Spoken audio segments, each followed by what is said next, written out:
10 जून 2012 बिलासपुर छत्तीसगढ़। मैं अपनी फैमिली के साथ बिलासपुर के सिविल लाइन एरिया में रहता हूँ एंड मैं अपने दादा से बहुत प्यार करता हूँ। मैं अपने दादा के साथ घर के फर्स्ट फ्लोर में बालकनी साइड बैठा हुआ था। After that my grandfather tell me this story and सच में आज की कहानी काफ़ी ज़्यादा डरावनी होगी, क्योंकि क्या हो रहा था, कैसे हो रहा था, कौन कर रहा था, इसका कोई जवाब नहीं है। बस एक मिथ है कि शायद ये सारी जो चीज़ें हो रही थी वो शायद उसकी वजह से हो रही थी, जो कुछ भी वहाँ था।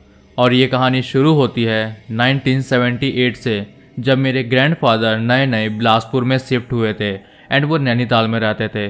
वो बिलासपुर आए थे अपने नैनीताल एरिया को छोड़कर नौकरी के लिए, एंड उनकी जो नौकरी थी वो रेलवेज़ में थी, मतलब सेंट्रल गवर्नमेंट की उनकी नौकरी थी।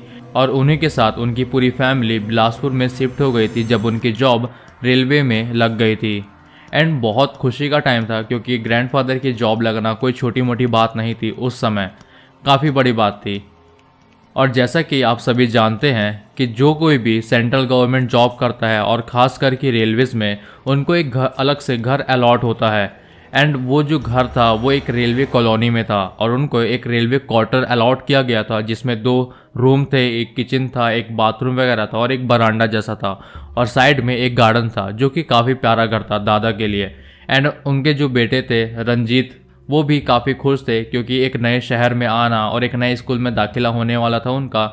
हालांकि उस समय उतने ज़्यादा स्कूल नहीं हुआ करते थे बिलासपुर में भी, लेकिन जो भी थे काफ़ी अच्छा था और काफ़ी नया एरिया था, तो उनको भी काफ़ी अच्छा लग रहा था, क्योंकि नैनीताल में रह रहकर वो भी बोर हो गए थे। एंड जब उनको हाउस अलॉट हो गया था तो वो उस घर में शिफ्ट हो जाते हैं। उस कॉलोनी में, जो वो रेलवे कॉलोनी थी, वहाँ पास ना करीब 150 घर थे, जहाँ जैसे मुझे दादाजी ने बताया था कि उस रेलवे कॉलोनी में करीब 150 के आसपास घर थे, 150 घर थे, और सारे के सारे घर भरे हुए थे। हर किसी घर में कोई ना कोई रेलवे का कर्मचारी रहा करता था। सेंट्रल गवर्नमेंट में जो भी काम करते हैं रेलवेज़ में, उनको तो घर अलॉट होता ही है। अब जिनकी मर्जी है प्राइवेट घर लेकर रहना, वो वहाँ रहते थे, ठीक है। और जैसा कि मैंने आपको बताया कि उस कॉलोनी में 150 घर थे और वो सारे घर भरे हुए थे, लेकिन एक घर को छोड़कर, और वो घर सच में बहुत अजीब था। वो जो क्वार्टर था वो बहुत ही अजीब तरीके का था, बहुत अजीब जगह भी था। जैसे कि लाइन वाइज सारे घर बने हुए थे, लेकिन वो वाला जो घर था ना, वो एकदम आखिरी में था। एंड सबसे अजीब चीज़ तो ये थी कि उस क्वार्टर के बगल में एक इमली का बहुत बड़ा पेड़ हुआ करता था। एंड मैं बचपन में वहाँ से इमली भी तोड़ा करता था, जिसके बाद मुझे घर में काफ़ी डांट भी पड़ती थी, और मुझे इसका रीज़न नहीं पता था कि घर वाले मुझे सिर्फ इमली तोड़ने के लिए क्यों डांट रहे हैं, ठीक है। खैर, दादाजी अपनी नौकरी करते हैं एंड वो रेगुलर ड्यूटी जाया करते थे। और धीरे धीरे समय बीतता है। मेरे पापा जो थे धीरे धीरे बड़े हो रहे थे, उनकी कॉलेज लाइफ भी शुरू होने वाली थी। अब साल आ चुका था 1993 का, जहां मेरे ग्रैंडफादर कुछ पॉलिटिकल पार्टीज़ में भी ज्वाइन करते हैं। मीन्स कांग्रेस का उस समय काफ़ी बोल चाल था, तो उस समय मेरे दादाजी जो थे वो कांग्रेस में ज्वाइन करते हैं। एंड वो अपनी नौकरी के साथ कांग्रेस पार्टी में भी कुछ कार्यकर्ता जैसे वर्क किया करते थे। एंड मेरे फादर की भी अब शादी वगैरह हो चुकी थी, और जो घर मेरे दादाजी को अलॉट हुआ था वो उसी घर में अभी भी रह रहे थे। उन्होंने घर चेंज नहीं किया था। अभी भी उनकी जॉब को 20 साल बचे थे, उसके बाद ही उनका रिटायरमेंट होना था। और धीरे धीरे साल बीते, बहुत सारे लोग बदलते गए और कई लोग का ट्रांसफ़र होता गया, लेकिन मेरे ग्रैंडफादर जो थे उनका ट्रांसफ़र कभी नहीं हुआ, जस्ट बिकॉज ऑफ वो पॉलिटिकल पार्टी में जुड़ चुके थे। और जब भी उनका ट्रांसफ़र का लेटर वगैरह आता था तो कुछ अपने मतलब कनेक्शंस का इस्तेमाल करके वो वहीं टिके रहते थे।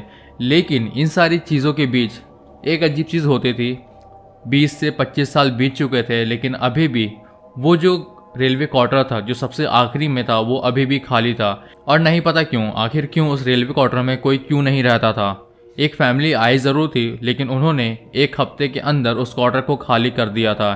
एंड जब भी कोई वहाँ शिफ्ट होता तो ऐसे ही कुछ होता कि 1 वीक में या 2-3 दिनों में ही वो घर खाली हो जाता। एंड इन सब का रीज़न कुछ नहीं पता था। लेकिन जो मेरे ग्रैंडफादर थे, उनके अंदर बहुत ज़्यादा क्यूरियोसिटी थी एंड वो जानना चाहते थे आखिर उस जो रेलवे क्वार्टर में कोई रहना क्यों पसंद नहीं करता है, और जो लोग आते हैं वो छोड़कर क्यों चले जाते हैं। क्योंकि जब से मेरे ग्रैंडफादर ने रेलवे की नौकरी को ज्वाइन किया था बिलासपुर के अंदर, उसके बाद बहुत सारी फैमिलीज़ उस रेलवे क्वार्टर में रहने तो ज़रूर आई थी, लेकिन वो तो कभी छोड़कर चले गए थे, या फिर उनके साथ कुछ अजीब हुआ, जिसके बाद वो तो कभी मिले ही नहीं या फिर लापता हो गए। आखिर उस रेलवे क्वार्टर का राज क्या था, ये मेरे दादाजी जानना चाहते थे।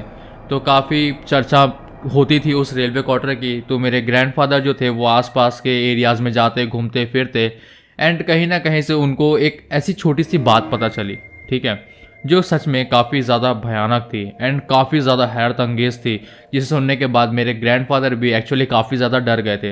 हालांकि पुराने समय के लोग ना ये सारी चीज़ों पे बहुत जल्दी विश्वास कर लेते थे। जो आज का समय है ना, वो अभी आज के समय को इतनी जल्दी विश्वास नहीं करता है कि पैरानॉर्मल चीज़ें होती हैं नहीं होती हैं। लेकिन पहले के जो लोग थे ना, वो तुरंत ही इन सारी बातों को मान लिया करते थे। तो ऐसे ही मेरे ग्रैंडफादर ने भी इस बात को मान लिया था। लेकिन ये आखिर उस रेलवे क्वार्टर से जुड़ा क्या था, ये चीज़ मैं आपको आखिरी में बताऊंगा। लेकिन उससे पहले कुछ उन चीज़ों के बारे में बात करूंगा जो वहाँ रहने वाली फैमिलीज के साथ हुआ था। देखो, धीरे धीरे मेरे पापा ये बड़े हो गए थे, उनके शादी भी हो गई थी। दैट्स अब मैं भी कुछ टाइम के बाद मेरा भी बर्थ होता है, एंड 2007 या 8 की बात है, ठीक है। मैं 6-7 साल का हो चुका था। एंड उसके बाद मैंने नोटिस किया कि जो इमली का पेड़ है, ठीक है, आखिरी वाला रेलवे क्वार्टर के बाजू में, वहाँ कोई भी नहीं रहता। ये चीज़ मैंने भी देखी। मैं साइकिल चलाता था पूरे रेलवे कॉलोनीज़ में, मुझे बाहर जाना अलाउ नहीं था, ठीक है। तो वहाँ इमली का पेड़ था, मोहल्ले में और भी बच्चे थे, मैं उनके साथ भी इमली तोड़ने जाया जाता था। लेकिन जब मैं घर में बताता कि मैं उस लास्ट वाले रेलवे क्वार्टर के बाजू से इमली तोड़ कर लाया हूँ, तो मुझे घर में काफ़ी ज़्यादा डांट पड़ती। उस समय के लोगों के अंदर बहुत अजीब मिथ था कि जो इमली का पेड़ है ना, उसमें एक चुड़ैल रहती है। और ऐसा ही कुछ मेरे घर में भी मुझे बताया गया था कि उस इमली पेड़ के पास मत जाना, क्योंकि उस इमली के पेड़ में एक चुड़ैल है जो सबकी जान ले लेती है। अब इस बात पे कितनी सच्चाई थी और ये बात कितनी झूठ थी, ये तो मुझे नहीं पता था। आखिर मैं बच्चा था और मैंने उस बात को सच मान ली। एक फैमिली आई थी, ठीक है, 2008 के टाइम पे एक फैमिली आई थी जिनका सरनेम दास था, मतलब वो क्रिश्चियन फैमिली थी। उनके साथ उस क्वार्टर में बहुत अजीब अजीब चीज़ें हुई।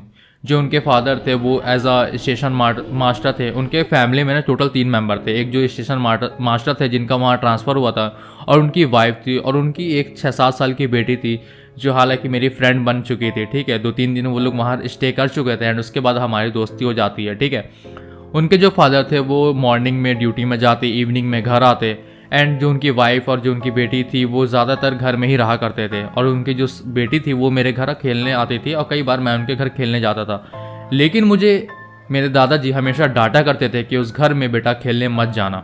मेरे मम्मी पापा ये मना करते थे कि वहाँ तुम खेलने नहीं जाओगे, या उस एरिया में भी उतना दूर तुम खेलने नहीं जाओगे। अब इन सब का रीज़न मुझे बताया नहीं जाता था। बस एक रीज़न मुझे पता था कि वहाँ इमली का पेड़ है, जिस वजह से तुम्हें वहाँ नहीं जाने दिया जाएगा। वहाँ बहुत अजीब चीज़ें होती है, वहाँ नहीं जाना, वहाँ एक भूतनी रहती है, एक चुड़ैल रहती है। ऐसा करके मेरे दिमाग में बैठाया गया था। 3 से 4 दिन बीत जाते हैं जब वो फैमिली स्टे कर चुकी थी, और करीब 1 हफ्ता भी बीत जाता है, ठीक है।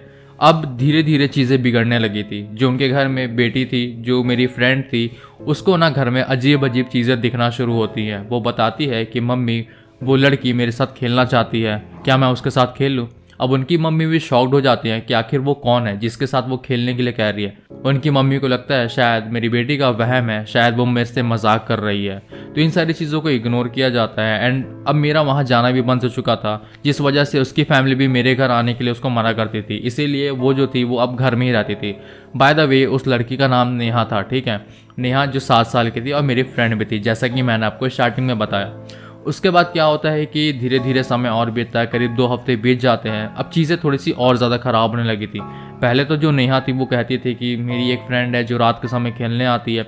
रात के समय ना नेहा जागा करती थी, जो चीज़ उसकी मम्मी को काफ़ी ज़्यादा अजीब लगती थी और उसके फादर को भी काफ़ी अजीब लगती थी। आखिर नेहा रात भर जागती है और दोपहर में सोती है, ऐसा क्या है? एक दिन क्या होता है, उसके मम्मी पापा रात को जागते हैं और देखते हैं कि वो ना अगले वाले रूम में वो किसी से बातें कर रही हैं। ये चीज़ वो जब देखते हैं तो उनको काफ़ी अजीब फील होता है कि आखिर वो बातें किससे कर रही हैं।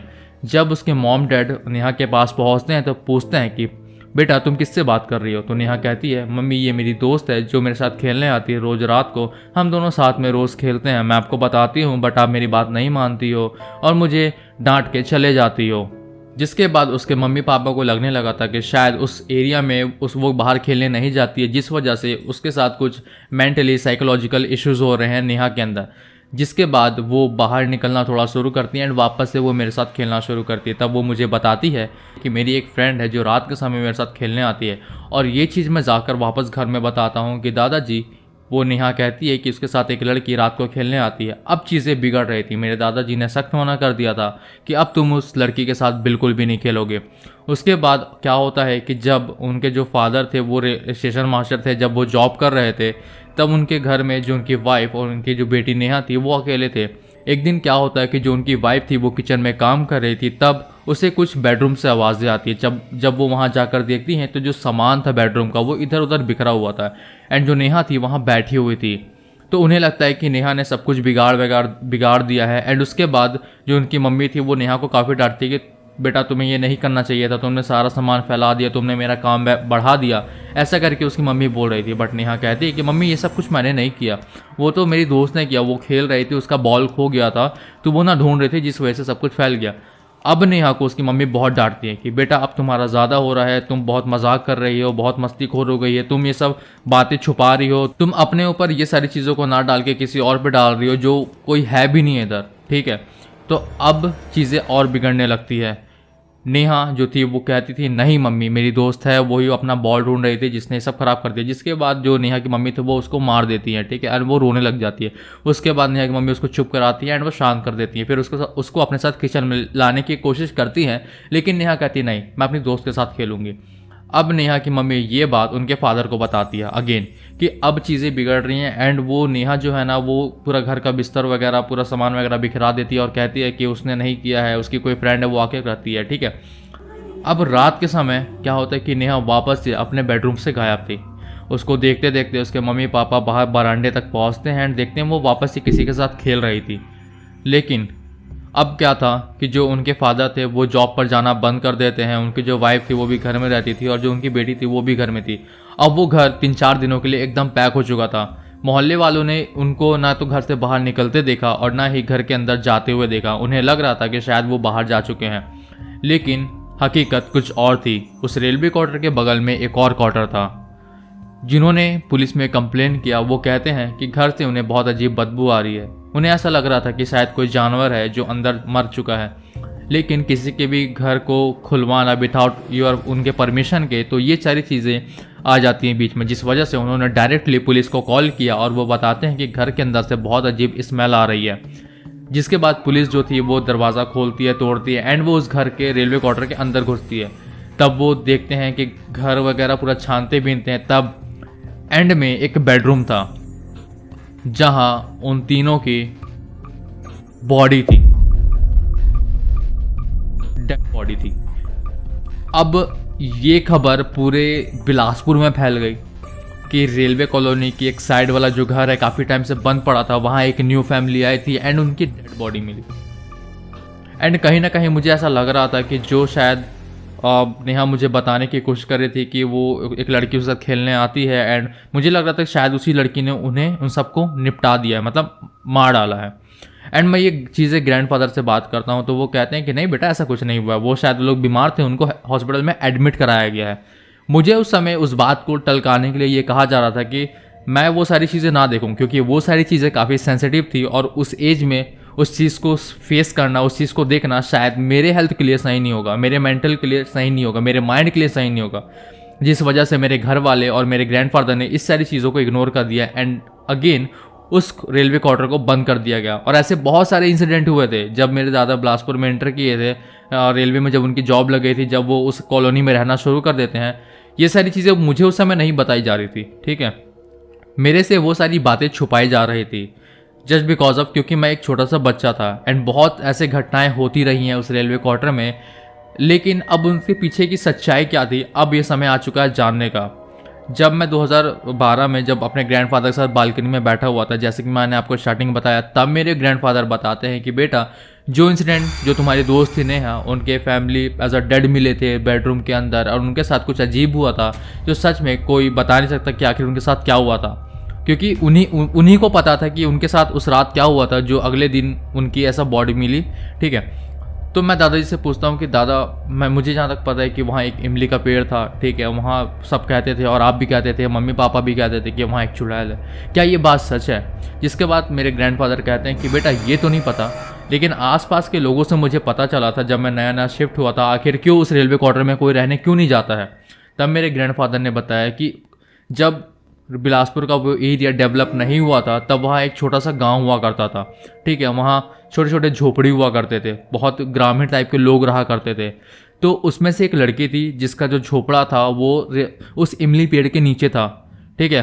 वो करीब 23-24 साल की लड़की थी और वो बहुत अजीब तरीके से हरकतें करती थी। लोग कहते थे कि वो पागल है क्योंकि वो इमली पेड़ के नीचे दिया जलाती थी। उस समय लोग पीपल के पेड़ के नीचे दिया जलाते और आज भी लोग पीपल पेड़ के नीचे दिया जलाते हैं, लेकिन वो इकलौती ऐसी लड़की थी उस एरिया में जो इमली पेड़ के नीचे दिया जलाती थी। उसका कहना था कि उसकी देवता, उसकी जो जिससे वो पूजा करती है वो इमली के पेड़ में रहती है। लेकिन उस समय लोगों का मानना था कि इमली पेड़ में चुड़ैल रहती हैं, डायन रहती हैं, ऐसा लोगों का कहना था। लेकिन उस समय जो लड़की वो कर रही थी वो बिल्कुल भी नहीं सही था, क्योंकि लोगों का मानना था कि वो एक डायन चुड़ैल का पूजा कर रही थी। और कुछ समय के बाद क्या होता है कि वो लड़की वहीं आग लगाकर अपनी जान ले लेती है एंड वो जल के मर जाती है। एंड किसी ने भी उस लड़की की बॉडी के बचाने की हिम्मत नहीं की। एंड धीरे धीरे उस एरिया को खाली कर दिया गया क्योंकि वहाँ बहुत अजीब अजीब चीज़ें होने लगी थी। घुंघरुओं की आवाज़, लड़की के चिल्लाने की आवाज़, हंसने की आवाज़ वहाँ के आसपास के लोगों को सुनाई देती थी जिनके झोपड़े आसपास बने हुए थे। अब कुछ समय बीतता है, धीरे धीरे चीज़ें बदलती हैं, धीरे धीरे डेवलपमेंट होता है। और आफ्टर डैट जब सेंट्रल गवर्नमेंट ने उस ज़मीन का सैंक्शन किया एंड उन्होंने डिसाइड किया कि वहाँ एक रेलवे कॉलोनी को बनाया जाएगा, जो लोग बाहर से काम करने के लिए रेलवे में आएंगे उनको वहाँ रखा जाएगा। जिसके बाद वहाँ रेलवे क्वार्टर्स बनना शुरू होते हैं। और ये भी बताया गया था कि जब रेलवे क्वार्टर्स बन रहे थे और जो इमली पेड़ के पास का जो वो था, क्या बोलते, क्वार्टर था, वहाँ जब वर्कर्स काम कर रहे थे तो उनमें से एक की जान भी चली गई थी। और उन्होंने बहुत बार उस इमली पेड़ को काटने की कोशिश की, बट वो इमली पेड़ कभी नहीं कटा, कभी नहीं कटा। और आज भी वो इमली पेड़ उस बिलासपुर के रेलवे कॉलोनी में खड़ा है। चाहो तो आप जाकर देख सकते हो, मैं कुछ नहीं बोलूँगा उसमें, वो आपका पर्सनल डिसीजन होगा। लेकिन जो चीज़ें मुझे सुनने को मिली थी मेरे ग्रैंडफादर से, एंड सच में ये वाला काफ़ी ज़्यादा हॉरिबल था जब मेरे ग्रैंडफादर मुझे ये सारी चीज़ें बता रहे थे। एंड मैं भी बिलीव नहीं कर रहा था, हालांकि मैं थोड़ा सा बड़ा हो गया था, लेकिन मैं सोच रहा था कि इतनी सारी चीज़ें मुझसे छुपाई गई है। एंड मैं वहाँ उस इमली पेड़ के नीचे लाइकली मतलब इमली तोड़ने जाया करता था अपने फ्रेंड के साथ, वहाँ मैं साइकिल चलाया जाता था। एंड अब मुझे वो चीज़ें रियलाइज़ होती है कि शायद मैं गलत था, या वो सारे लोगों का मिथ है कि वहाँ कुछ अजीब है, या तो मैं गलत हूँ, शायद मुझे वहाँ नहीं जाना चाहिए था। ठीक है, अब क्या सच है क्या झूठ है ये तो नहीं पता है, जितना मुझे मेरे दादा ने बताया उतना मैं आपको बता रहा हूँ। उस रेलवे क्वार्टर में सच में कुछ अजीब था, क्योंकि रात के समय जब मैं वहाँ देखता था तो मुझे अजीब सा महसूस होता था, ऐसा लगता था कि कोई मुझे वहाँ से घूर रहा है। और जब मैं शाम के समय बाहर खेलता था, और वो रेलवे क्वार्टर मेरे घर से ज़्यादा दूर नहीं था, मतलब आधा किलोमीटर दूर होगा, मतलब 5-6 घर छोड़कर उसके सामने वो रेलवे क्वार्टर हुआ करता था, तो ज़्यादा दूर नहीं था। और जब भी मैं उस रेलवे क्वार्टर के पास देखूँ तो मुझे ऐसा लगता था कि वहाँ से मुझे कोई घूर रहा है। एंड लिटरली मैं डर के मारे घर के अंदर चल देता था। मैं अपने पापा मम्मी को बताता था, मैं दादाजी को बताता था, तो कहते थे कि रात के समय बाहर मत जाओ और वहाँ तो बिल्कुल भी मत देखो। अब मुझे समझ में आ रहा था कि आखिर क्यों मेरे मॉम डैड, मेरे ग्रैंडफादर वहाँ जाने से, वहाँ देखने से और वहाँ साइकिल चलाने से क्यों मना करते थे। अब आपको क्या लगता है कि क्या सच में इमली के पेड़ में कोई चुड़ैल या डायन रहती है? और वो लड़की जो दिया जला के कर रही थी वो क्या कर रही थी? आखिर क्यों वो इमली पेड़ के नीचे दिया जलाती थी? आई डोंट नो, क्योंकि मेरे दादाजी ने मुझे ये सारी चीज़ें नहीं बताई एंड मैंने ज़्यादा जानने की कोशिश भी नहीं की, क्योंकि वो रात का समय था एंड मुझे सच में काफ़ी डर लग रहा था। एंड मुझे फर्स्ट फ्लोर से ग्राउंड फ्लोर भी आना था अपने मॉम डैड के पास सोने के लिए। तो मैंने कहा दादाजी बस हो गया, अब हो गया, इससे ज़्यादा मत बताओ, ठीक है, मुझे काफ़ी डर लग रहा है। लेकिन रियलिटी तो यही है कि आज भी वो रेलवे क्वार्टर खाली पड़ा हुआ है एंड उस रेलवे क्वार्टर का नंबर 109 है, जहाँ तक मुझे पता है, जहाँ तक मुझे याद है। काफ़ी समय बीत चुका है, आज 2025 चल रहा है एंड वो कब की बात है। और जब मैं शायद 4वीं या 5वीं में होऊंगा तब मुझे ये बात बताई गई थी, जब हम लोग उस रेलवे कॉलोनी से शिफ्ट कर गए थे सिविल लाइन एरिया में, जब दादाजी रिटायर हो चुके थे। खैर ये कहानी यहीं ख़त्म होती है, क्योंकि मैंने आगे जानने की कोशिश भी नहीं की। जितना भी कुछ हुआ वो सच में काफ़ी हॉरिफाइंग था, काफ़ी ज़्यादा हॉरिबल था, जो कुछ भी मेरे दादाजी ने मुझे बताया। आखिर उस रेलवे क्वार्टर में था क्या, ये आज भी एकदम मिस्ट्री टाइप का है। क्या वो इमली पेड़ की वजह से वहाँ डेथ हो रही थी, या एक्चुअल में कुछ रेलवे क्वार्टर में ऐसा कुछ था, या वो लड़की जो दिया जलाती थी इमली पेड़ के नीचे उसकी डेथ के बाद उसकी आत्मा वहाँ घूम रही है, क्या वो सच में चुड़ैल डायन की पूजा करती थी। आई डोंट नो, इसके बारे में मुझे कुछ नहीं पता है। लेकिन जो कुछ भी उस रेलवे क्वार्टर में हो रहा था वो सब कुछ मैंने आपको बता दिया, और किस वजह से हो रहा था, जो मिथ बना हुआ है वो भी मैंने आपको बता दिया है। अब डिसीजन आपका है, या आप इसे सच माने या आप झूठ माने। लेकिन जो चीज़ मैंने महसूस की थी अपने बचपन में उसका खुलासा चौथी पाँचवीं में जाकर हुआ, जब मैं 12-13 साल का हो गया था, ठीक है। अब 2025 चल रहा है एंड मैं काफ़ी बड़ा हो चुका हूँ, और मुझे अब ये सारी चीज़ें बिल्कुल भी बिलीव नहीं होती कि वहाँ ऐसा कुछ था भी। अब मैं थोड़ा सा प्रैक्टिकल हो गया हूँ, लेकिन कहीं ना कहीं मेरे अंदर डर है उस रेलवे क्वार्टर को लेकर, जिस वजह से मैं आज वहाँ घूमने भी नहीं चाहता हूँ लिटरली। अब वो जो जगह है वो खंडर बन गई है, धीरे धीरे धीरे धीरे करके जो रेलवे कॉलोनीज थी वहाँ उसको शिफ्ट कर दिया गया है, और शायद कोई और नया प्रोजेक्ट गवर्नमेंट का आया है जिस वजह से उस एरिया को रेलवे कॉलोनी से हटा के कुछ और बनाया जाएगा, और वहाँ से रेलवे कॉलोनी को शिफ्ट किया जा रहा है। खैर, आज की कहानी यही ख़त्म होती है। यही चीज़ जो थी वो मेरे ग्रैंडफादर ने मुझे बताई थी। आप कमेंट करके बताइएगा आपको क्या लगता है इस कहानी को लेकर, और मेक श्योर आपको वीडियो पसंद आई है तो वीडियो को लाइक कीजिएगा, चैनल पर नए हैं तो चैनल को सब्सक्राइब कीजिएगा। आप लोगों से फिर मुलाकात होगी एक और न्यू हॉरर स्टोरी के साथ, जो सच में आपको डरा कर रख देगी अंदर से। चलिए मिलेंगे अगली वीडियो में, जब तक के लिए अपना ख्याल रखें और इमली पेड़ के पास रात में जाने से बचें। क्या पता शायद आपके साथ भी कुछ अनहोनी हो जाए। बाय।